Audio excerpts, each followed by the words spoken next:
Welcome everybody. My name is Clifford Everly. I'm the Exhibitions Associate at Hicks Art Center Gallery on the campus of Bucks County Community College.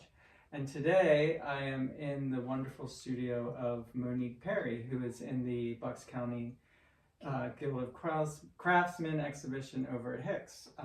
So I'm feeling like my eyes are going everywhere, and it's so wonderful to see all these different materials that you use in your studio. And we're in a jewelry studio.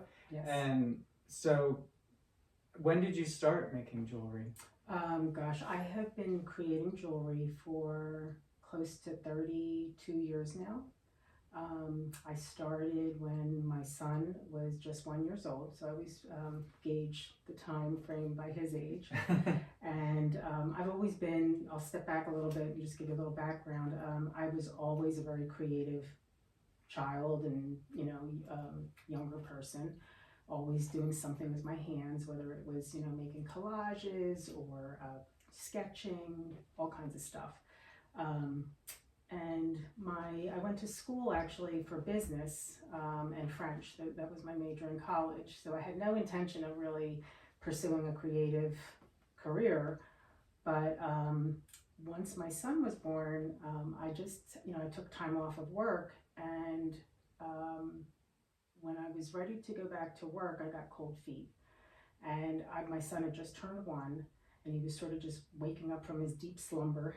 And I thought, oh my goodness, I'm not ready to go back to work and leave him behind. So my mother was an artist, and she encouraged me to just do something creative. She said, you're just not ready to go back to work yet. Do something creative. And so I decided to look through the catalog of Abington Art Center and Cheltenham Art Center, which are nearby wonderful art centers.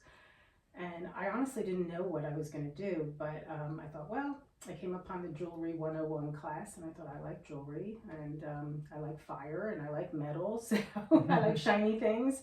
So I decided to take the course and fell in love with, creating jewelry. And honestly, at that time, I think I was making the most rudimentary stuff, but I really just loved the whole idea of taking something so raw and unfinished and turning it into something beautiful that could be worn.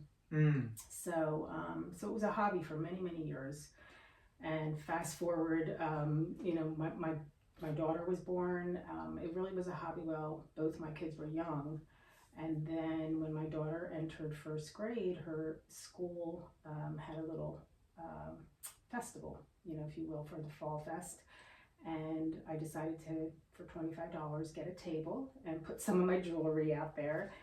And I walked home with about $1,000 in my pocket that day. So wow.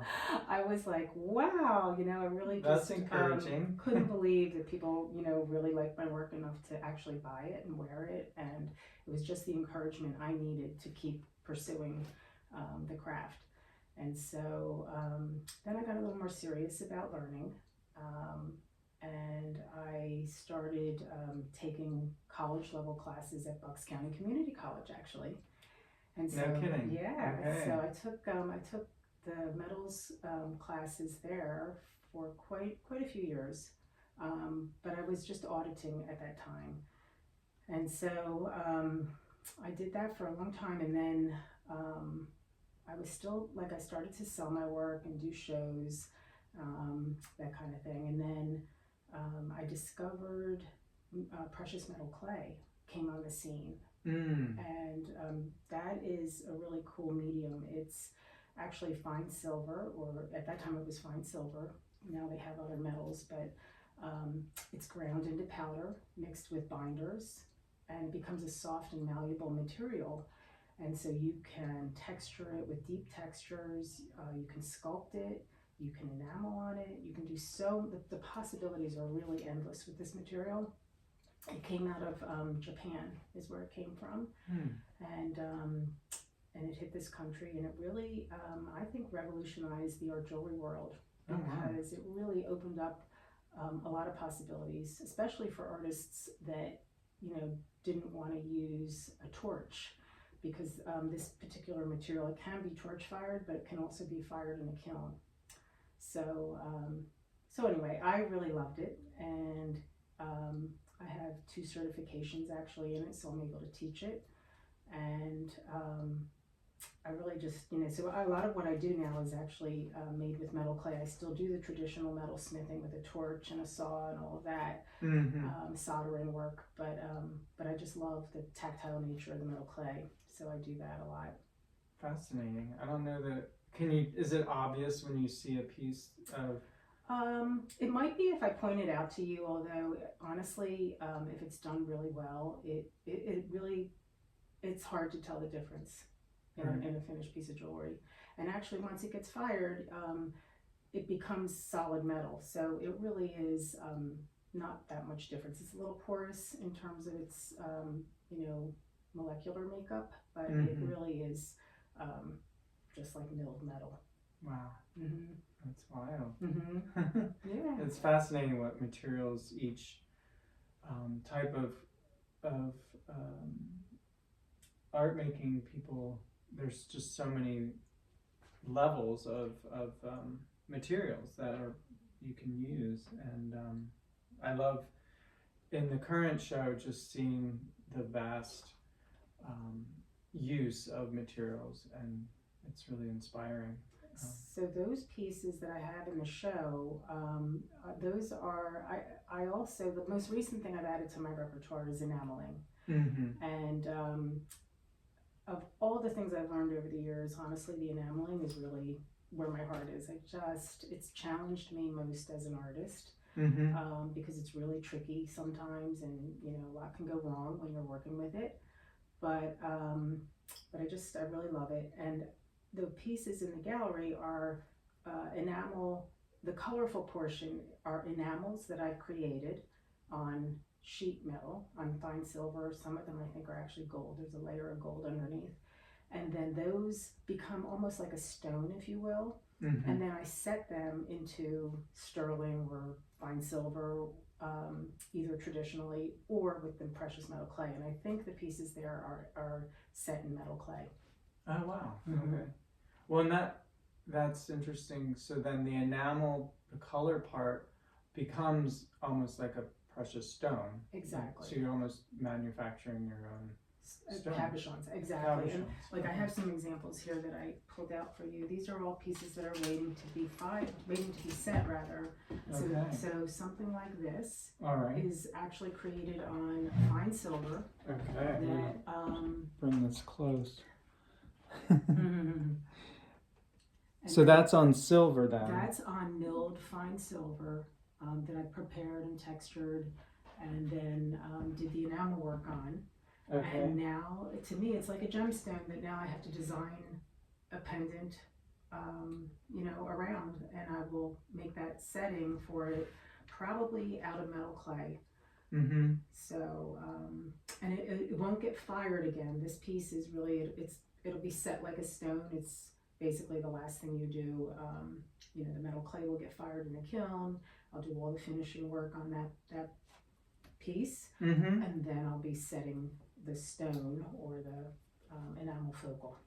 Wow. I mean, once you start looking at this, the gradation and the line work on some of the shapes is just, it's really so detailed, and it's really Thank you. wonderful. Enamel is so, honestly, I love what you're sitting in front of actually right here. These little cups are rinsed enamels that to me it's like painting with glass. You apply them onto the metal wet like this out of a cup, and then you have to let it dry, and then it gets fired in a kiln. And at 1450 degrees, the glass basically melts. And then you have to pull it out, let it cool, add another layer, and it's this repetitive process.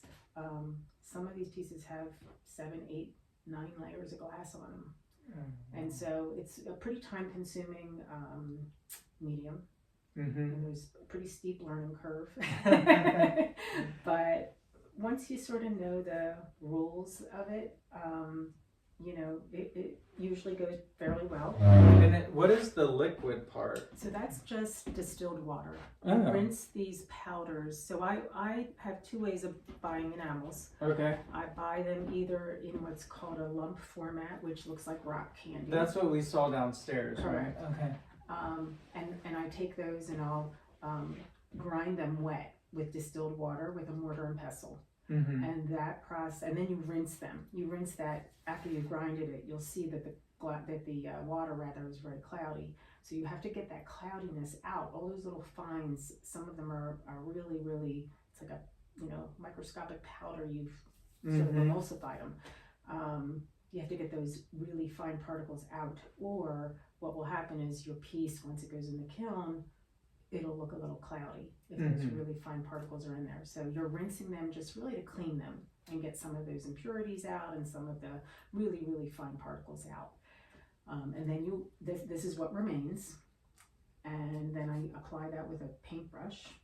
Okay. I have these little brushes here, and then it goes into my kiln. And this is a piece of silver here that's like ready to receive these enamels. And if I wanted to have a design on it, like what you saw, that heart, I would add wires to this.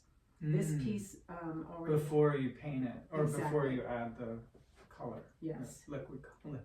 Yeah, you're basically the cloisonné, that technique is called cloisonné. Cloisonne in French means thread or wire. And so I buy 24 karat gold thread or wire. It's thread basically. And I bend it into little shapes like you see in these pieces, and then I put them onto that goes in the kiln, and they sink into the layer. There's one layer of clear enamel on that piece. That's why it's shiny and smooth, and the wires sink into that clear enamel. So they're never going to move, and now it's almost like you're painting onto that canvas that has the wires on it. Right. So then you're building up the layers up to the height of the wires. And there's, like I said, sometimes, it really varies how many layers, depends on how thick or thin you apply them. Thinner layers are better than thicker layers, just for clarity's sake. But when you reach the height of the wires, you grind it all down smooth, and then it goes back in my kiln for one last firing, and then it's ready to set into the jewelry. Oh, wow. And this one already has like well, you'd put a chain through, right? Correct. So that's a sample that I made for a class I taught a bunch of years ago. That technique is a combination of what's called champ levé and cloisonné.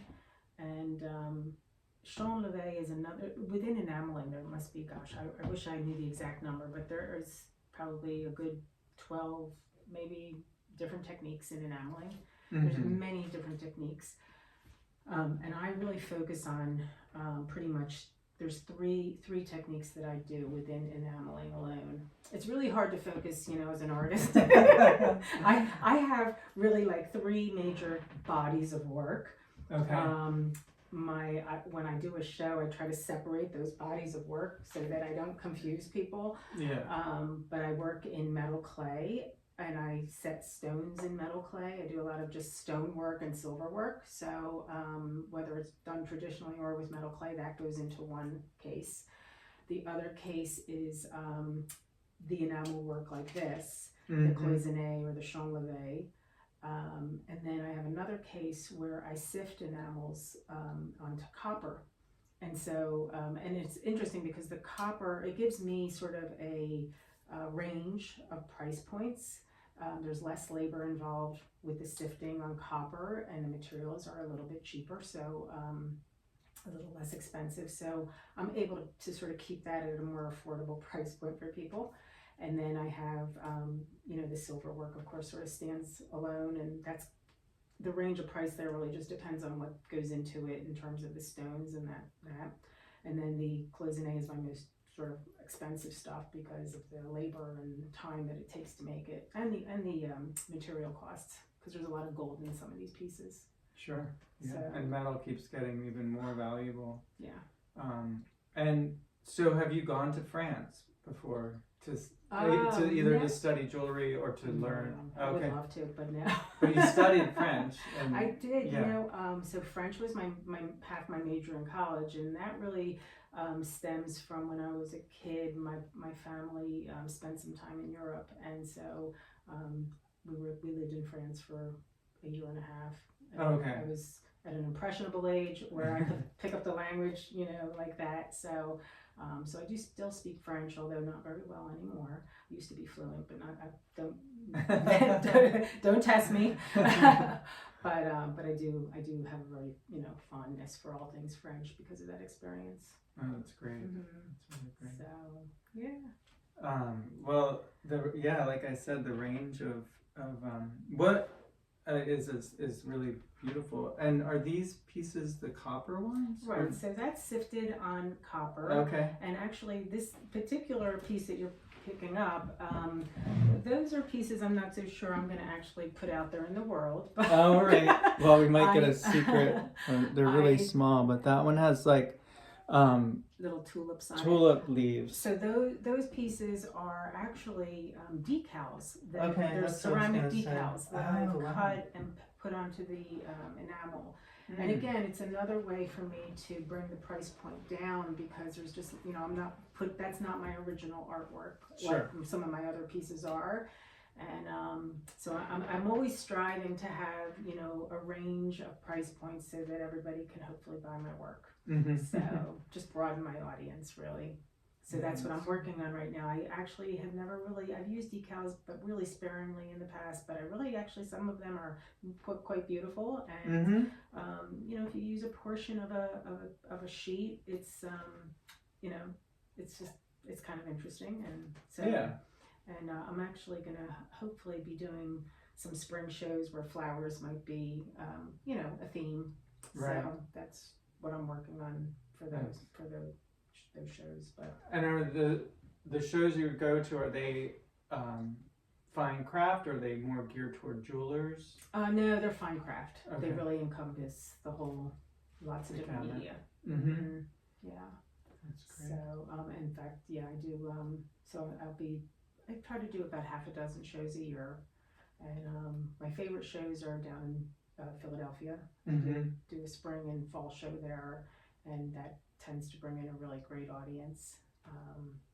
And They kind of know what they're looking for in a way, or both, like some newcomers. Or? Yeah, they're just it's just an interesting demographic. You really you see all kinds of people, and I just really enjoy getting to know my customers down there. They're just really interesting people. So yeah. That's great. Mm-hmm. What was I gonna say? I'm still kind of in awe of the whole. Oh, thank you. And the whole process, because it's they're the pieces themselves are compared to say a larger painting or anything in art, it's like jewelry has this preciousness to it. I guess that is why the value of it has always been so just collected, and the value is just appreciated. I always tell my customers, especially with the enamel work, all of this really can be passed on to future generations, which is kind of cool. Mm-hmm. The enamel especially stands the test of time. The silver work around it or whatever's surrounding it will definitely have to be polished up and will tarnish over time. Mm-hmm. But the glass is a solid material that will never really lose its vibrance. And so, in 200 years, that piece is going to, if it's still around, it's going to be as colorful as it is today. Wow. So that's kind of cool. Yeah. How do you think we could get more, I guess, awareness of jewelry making to like young people? Like, because I don't think, art is a whole other thing with like getting that funded in schools, but jewelry is like this, it feels like, I see a lot of students taking the course at Bucks, but there's a dozen here or there. Yeah, it's difficult. Honestly, I didn't really, like even myself, I started it late in life, and for me it really was a hobby. I mean, there are definitely jewelry schools and programs out there, but you have to seek them out. They're not easy to find. Yeah. And actually, metal clay, especially, I think, is difficult for people to find. I often hear that from students that, you know, they're like, wow, there's just not a lot of people out there teaching, especially on the East Coast here where we are. All right. So. Because it came from Japan originally. Well, I'm just not sure. It just doesn't have. I don't know. People just don't really know about it that much. Mm-hmm. So thankfully, social media has really helped to spread Mm-hmm. the word. And, you know, we put our work out there on social media a lot, and teaching, same thing, get the word out. You know, I do teach at Tyler Park Center for the Mm-hmm. Arts, and I'm hoping to start teaching a course in metal clay at Tuscarora Lapidary Society this coming year, so Okay. that's in the works. Where is that located? Brookhaven, Pennsylvania, which is in, you know, I think it's actually Delaware County. Oh, So it's okay. on the other side of Philadelphia, which Mhm. would hopefully bring in another audience. So, but yeah, it's tough. And sometimes actually a lot of my students, they really run the gamut in terms of age. It's not an inexpensive hobby. So Sure. that's part of it, I think, too, for young people, is that Yeah. it's, you know, to create. I love it when I see a student who creates, in fact, at Bucks, you know, there's a lot of mixed media jewelry, which is fabulous. Mm-hmm. And they're using metals that are not, you know, silver or gold. They're using things like brass and copper and combining wood and fiber and things like that, which is really just awesome. Yeah. So, yeah, I think to start working in the silver and gold, though, you really, you know. It's an investment. Yeah. So it's kind of better to start out with lesser valued metals and more accessible that way. Exactly. Yeah. Exactly. Yeah. Great. Well, I was going to say where I think you have work in New Hope too at the is it the Tulip? Yes, the Red Tulip. The Gallery. Red Tulip Gallery. Mm-hmm. Right near New Hope Arts. Is that exactly right down the the street? Mm-hmm. It's a lovely little gallery. It's an artist co-op, and we actually operate like a true co-op. Mm-hmm. And we have been, I think we're going to be in business almost 12 years. Oh, that's great. So we are truly grateful to have a place to showcase our work all year long. And, you know, again, it's been really like a steady, just building our clientele. And we're lucky that New Hope, you know, is still a spot for tourism. So we get a lot of people from New York and Connecticut and points north that love to come and spend the weekends in New Hope and then find us. And we actually have a website that people can shop off of. So people have been, which is actually gaining traction. A lot of people are shopping online with us, which is just fabulous. Mm-hmm. So yeah, it's really great. I really love our co-op. It's a really great group. And we have some incredibly talented people there. We have wood, glass. Oh, wow. How many people? How many artists? I believe we're up to about 17 artists. 17. Wow. That's great. Yeah. So it's really fabulous. So if you're in New Hope, check it out. I will. I can't believe I haven't already. I mean, I've walked right past it, so that is my own fault. Well, we keep New Hope hours. We open at 12. And we're open until 5 every day. Okay. And we close on Wednesdays. New Hope tends to get a little sleepy during the week. Mm-hmm. So we're closed on, actually Tuesdays, I'm sorry, not Wednesdays. We're closed on Tuesdays. Got it. So, but we're open every other day from 12 to 5. So, but yeah, it's great. I really love having that available to us. Yeah, that's terrific. Mm-hmm. It's good to have the foot traffic, especially. Mm-hmm. Yeah, we've got glass, and actually we're all fairly local too, which is kind of cool. There are some of our artists are from New Jersey, but they're not far. Like they're like Lawrenceville, Princeton area. Mm-hmm. But the rest of us are from this area, and it's just great. We are really local. So when people shop with us, we like to say, if you're buying from us, you're buying from a true local artist. Yeah. And they get to meet one of us because we share our time there as well. Right. So yeah, that's great. Well, thank you so much for giving us a little sneak peek into your practice and your love of jewelry and enameling. Thank you. And I look forward to seeing you more and seeing your work around, and maybe sometime taking a course with you. A workshop would be great. That would be lovely. I would love that. Awesome. Right. Well, thank you. Thank you. Thank you. Take care. So these are your dogs. These are my dogs. In enamel. That's Romeo and Desi. And then these pieces here are pieces that I'm hoping to work into a workshop, believe it or not. I'm going to try to, these are on metal clay. The back is metal clay, and I put enamel, transparent enamels, and also fuse some foils in. Wow. These are fine silver foils. These are 24 karat gold foils. This is, this grouping here is on copper. These are just pieces I'm building inventory. Mm-hmm. Same thing with this piece. This is a great example here of a piece that has a piece of cloisonne, and then I've sort of hand sculpted this setting for it, and he's prong set. I did a prong setting there for him.